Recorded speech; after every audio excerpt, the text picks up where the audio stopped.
Hello friends, welcome to Secret of Samil. இன்னைக்கு நம்ம பார்க்க போறது ரொம்பவே வித்தியாசமான ஒரு ஸ்நாக் ரெசிபி. குழந்தைகளுக்கு கண்டிப்பா ரொம்ப பிடிக்கும். எப்போதும் ஒரே மாதிரி ஸ்நாக்ஸ் செஞ்சு கொடுத்தோம்னா போர் அடிக்கும்ல.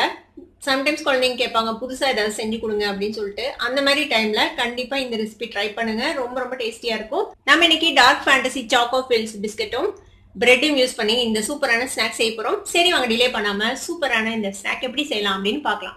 ஃபர்ஸ்ட் இந்த மாதிரி பிரெட் ஸ்லைஸ் எடுத்துக்கோங்க. நான் வந்துட்டு மில்க் பிரெட் எடுத்திருக்கேன். இது வந்துட்டு கொஞ்சம் இனிப்பா இருக்கும், அதனால இந்த பிரெட் நல்லா இருக்கும் இதுக்கு. இப்போ இதை வந்து இந்த மாதிரி ஏதாவது ஒரு டம்ளரோ இல்லை ஏதாவது ஒரு மூடியோ வச்சு நம்ம இதை வந்துட்டு ரவுண்டா கட் பண்ணிக்க போறோம். சாக்கோ ஃபில்ஸ் பிஸ்கெட்டை விட கொஞ்சம் பெருசா இருக்கிற மாதிரி பார்த்துக்கோங்க. இப்போ இந்த மாதிரி நம்ம ரவுண்டா கட் பண்ணி எடுத்துக்கலாம். இப்போ இந்த மாதிரி ரவுண்டா கட் பண்ணி வச்சாச்சு. நம்ம இப்போ என்ன செய்யலாம்னா ஒரு 3 டீஸ்பூன் அளவுக்கு மைதா மாவு எடுத்துருக்கேன். இதுல ஒரு டீஸ்பூன் சர்க்கரை பொடி சேர்த்திக்கலாம். பவுடர் பண்ண சர்க்கரை சேர்த்திக்கோங்க, அப்பதான் வந்துட்டு மிக்ஸ் ஆகும் ஈஸியா. இதுல கொஞ்சமா தண்ணி சேர்த்து கொஞ்சம் கெட்டியான ஒரு பேஸ்ட் மாதிரி நம்ம ரெடி பண்ணிக்க போறோம். என்ன செய்யலாம்னா நம்ம இந்த சாக்கோ ஃபில்ஸ் எடுத்துக்கலாம். இது கட் பண்ணி இந்த பிஸ்கெட்டை நம்ம வெளியில எடுத்துக்கலாம்.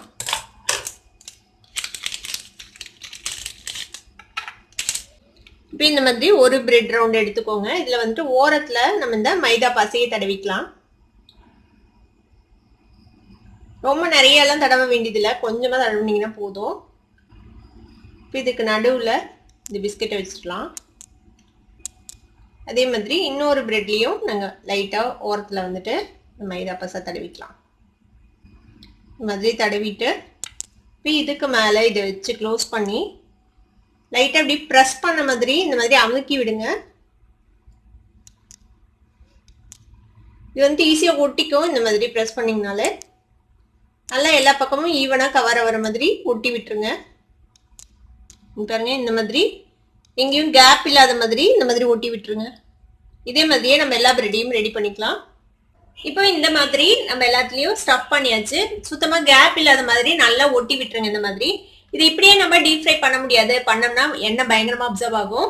இப்போ அதுக்காக நம்ம என்ன செய்யலாம்னா ஒரு மிக்சி ஜார் எடுத்துக்கோங்க. நம்ம கட் பண்ண பிரெட்டோட மீதி பீசஸ் இருக்குல்ல, அதை வந்துட்டு நம்ம மிக்சியில போட்டு பவுடர் பண்ணிக்க போறோம், க்ரம்ஸ் பண்ணிக்க போறோம். இப்போ இதை வந்துட்டு பவுடர் பண்ணி எடுத்துட்டு வந்துடலாம். பாருங்க, சும்மா ஒரே ஒரு சுத்து விட்டீங்கனாலே இந்த மாதிரி நைஸா பவுடர் ஆயிடும். இப்போ இதை வந்துட்டு ஒரு பிளேட்ல மாத்திக்கலாம். இதை வந்து நல்லா வெயில காய வச்சு நீங்க ஒரு ஏர்டைட் கண்டெய்னர் போட்டு ஸ்டோர் பண்ணிக்கலாம். எவ்வளவு நாள் ஆனாலும் ஒன்றும் ஆகாது. எப்போ தேவைப்படுதோ அப்போ நீங்க வந்து பிரெட் க்ரம்ஸா யூஸ் பண்ணிக்கலாம். இப்போ இன்னைக்கு நம்ம இந்த ஃப்ரெஷ் பிரெட் க்ரம்ஸ் யூஸ் பண்ணிக்கலாம். இப்போ நம்ம ரெடி பண்ண இந்த மைதா பசை இருக்குல்ல, இதுல வந்துட்டு இன்னும் கொஞ்சம் தண்ணி விட்டு இது கொஞ்சம் தின்னான ஒரு பேட்டரா நம்ம ரெடி பண்ணிக்கலாம். இந்த மாதிரி ஒரு கன்சிஸ்டன்சில இதை வந்துட்டு மிக்ஸ் பண்ணிடுங்க. இப்போ நம்ம ஸ்டஃப் பண்ணி வச்சிருக்கிற இந்த பிரெட் எடுத்து இதுல லைட்டா வந்துட்டு டிப் பண்ணிக்கோங்க. டிப் பண்ணிட்டு ரொம்ப நேரம் போடாதீங்க, உள்ள ஊறி போயிடும். அப்புறம் இந்த மாதிரி பிரெட் க்ரம்ஸ்ல நம்ம பரட்டிடலாம்.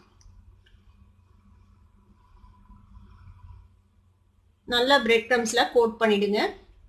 அப்பதான் உங்களுக்கு எண்ணெயில பொரிக்கும் போது எண்ணெய் அப்சர்வ் பண்ணாம இருக்கும். இந்த மாதிரி நல்லா கோட் பண்ணியாச்சு. இந்த மாதிரியே எல்லாத்தையும் கோட் பண்ணி எடுத்து வச்சுக்கலாம். இந்த மாதிரி நல்லா கோட் பண்ணியாச்சு. இப்போ டீப் ஃப்ரை பண்றதுக்காக எண்ணெய் சுட வச்சிருக்கேன். ஸ்டஃப்டு பிரெட்டை வந்துட்டு நம்ம இந்த எண்ணெயில போட்டுடலாம்.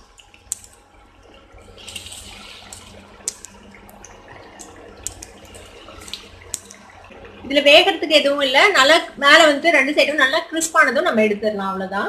ரொம்ப லோ ஃப்ளேம்ல வைக்காதீங்க, என்ன ஆகும்னா எண்ணெய் அப்சர்வ் ஆயிடும். அதனால ஓரளவுக்கு சூடு இருக்கிற மாதிரி பாத்துக்கோங்க. அடுத்த சைட் டர்ன் பண்ணி விடலாம்.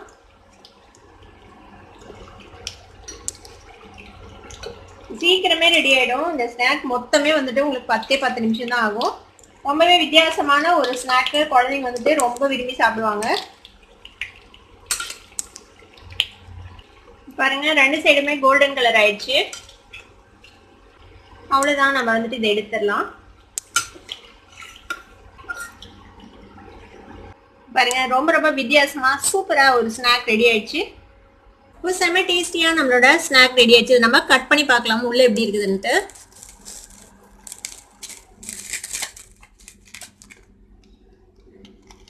பாருங்க, உள்ள சூப்பரான சாக்கோ ஃபில்ஸோட செம டேஸ்டியா இருக்கும். இது கண்டிப்பா இந்த சூப்பரான ஸ்நாக் உங்களுக்கு பிடிச்சிருக்கும் நம்புறேன். ட்ரை பண்ணி பாருங்க. ட்ரை பண்ணி பார்த்துட்டு எப்படி இருந்தது அப்படின்னு எனக்கு கமெண்ட்ஸ் ஃபீட்பேக் கொடுங்க. இந்த வீடியோ உங்களுக்கு பிடிச்சிருந்தா சப்ஸ்கிரைப் பண்ணுங்க, பக்கத்துல இருக்க பெல் ஐகானை கிளிக் பண்ணுங்க. அப்பதான் நோட்டிபிகேஷன்ஸ் உடனே உங்களுக்கு வந்து சேரும்.